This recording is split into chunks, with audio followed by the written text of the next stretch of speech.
Hey guys, Lonnie back out here in the shop again. I know it's been a while since I've done a video. Be honest with you, it's been a little hectic here lately.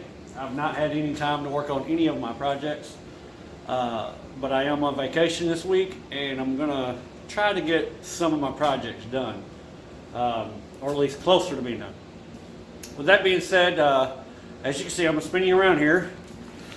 My shop is wrecked. It's a little smoky in here because I have been doing something.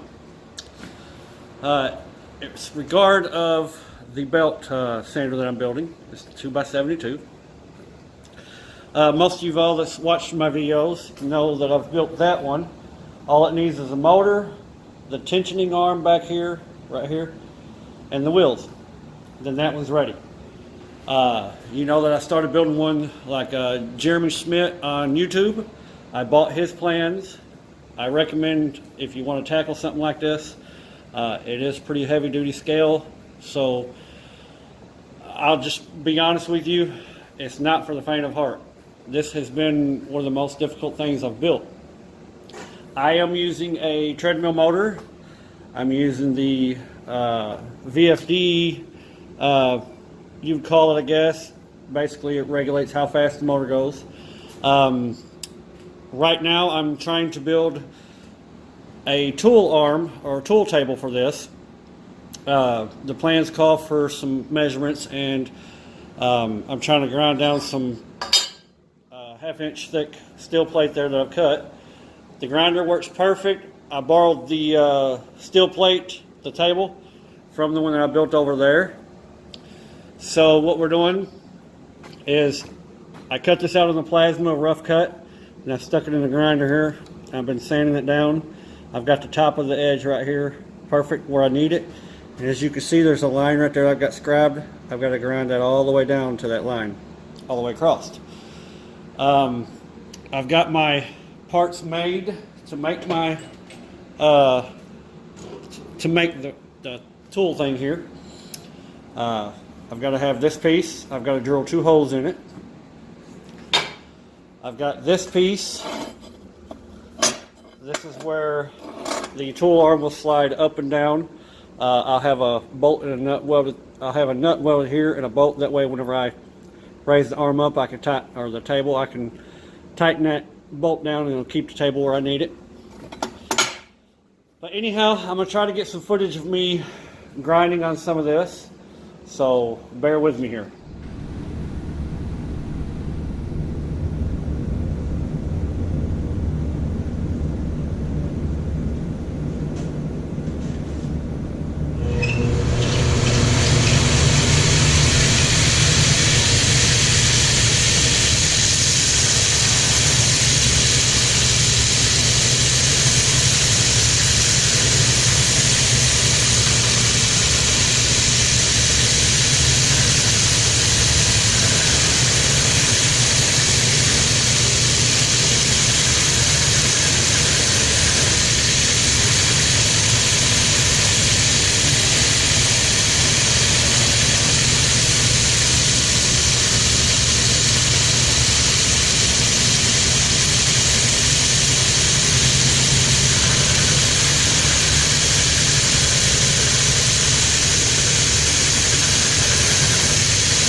folks, as you can see there on the video, I got it done.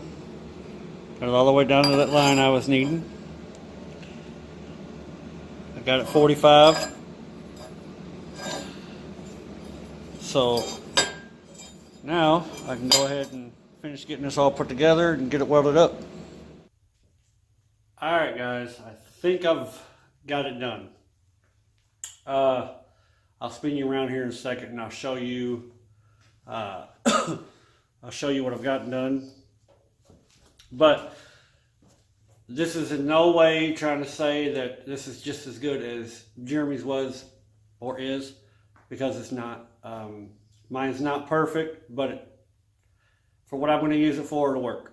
It tracks. I'm able to make it track left and right and in the center.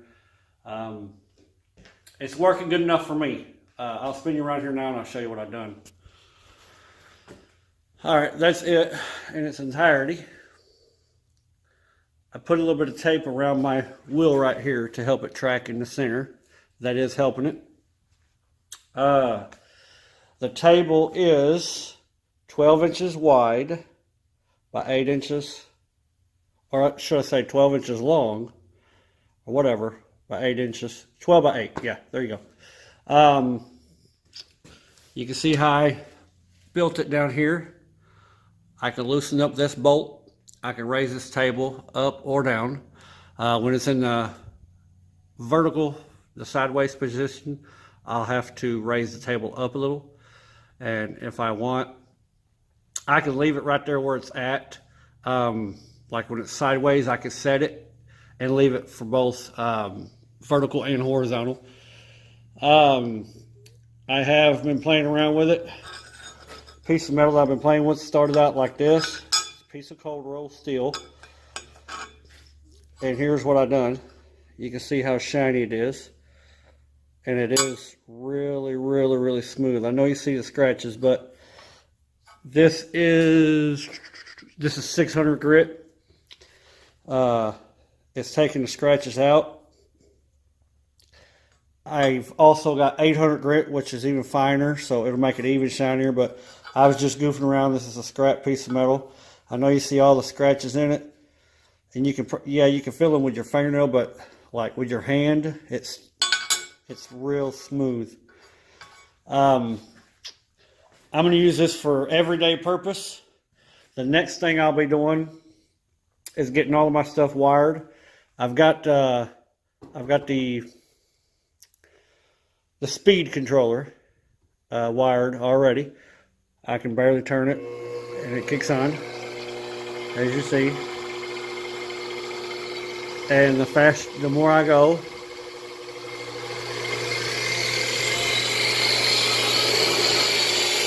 that's wide open. As you can see,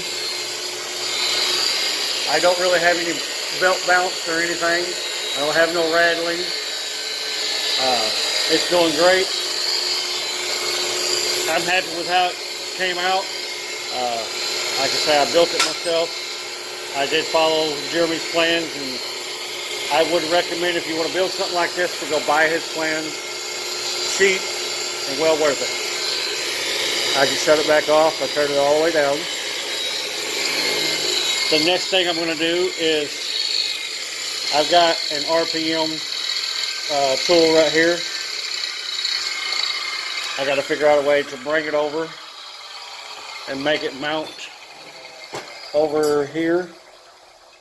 Let me see here. I think I've got my magnet put up right now. Yeah. The magnet for it is put somewhere. But all it is just a magnet, and it fit perfectly inside of here. Matter of fact, it's in there. There you go.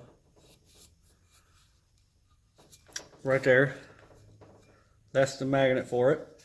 When I hook it up, that right there will light up and it'll show me what RPM I'm at.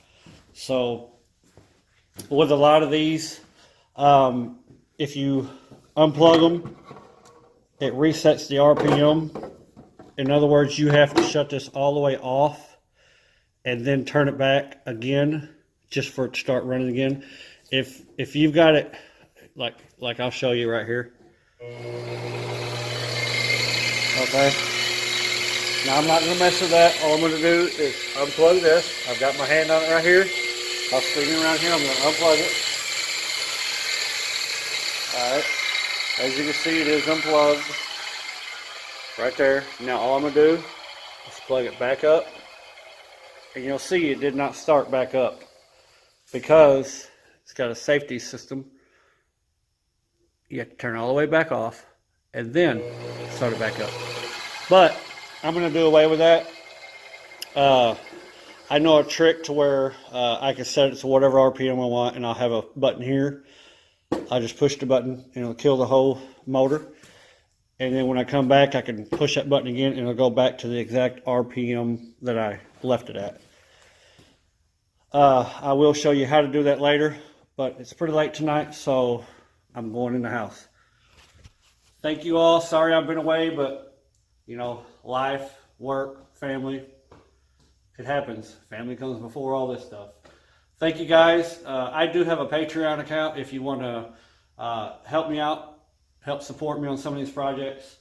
I know they're not your projects, but I hope you all enjoy watching me build this stuff. If you want to support me, you can. It will help. I do have other plans. I've got plans to take this mower. This is my son's. And I want to try to put that four-wheeler suspension onto this mower. We're going to take the 13-horse Honda off and we're going to put a 16-horse Vanguard. We're going to finish up the four-wheeler right here. And we've got to put a bed in it and then build the sides, and then we'll try to build some body panels.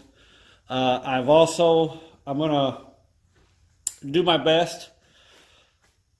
I'm going to try to build an 18-foot car hauling trailer. It'll be 16-foot flat deck, 2-foot dovetail, so it'll be 18-foot total. It'll be one of the wider ones. It's not your standard like a 16-foot trailer. This will be an extra wide. So it'll have tandem axle. Those are just some projects that I got coming up that I want to do. So stay tuned, folks. Also, I know I've not been showing much love for the 84 C10, but we've been enjoying driving it. It still is primered. I've not done nothing else to it. We've put the digital gauges in it. We've been driving it. So far, so good on the digital gauges. Whenever I get to the 6-month mark, I'll do a review of the gauges. But other than that, the truck's been running great. Took out the 390 geared posi rear end that was a full-time lock and put a 12-bolt 273, which I'm going to upgrade to 373 gears with a limited slip. Like I say, just some future projects I want to do. Again, God bless each and every one of you. Until next time.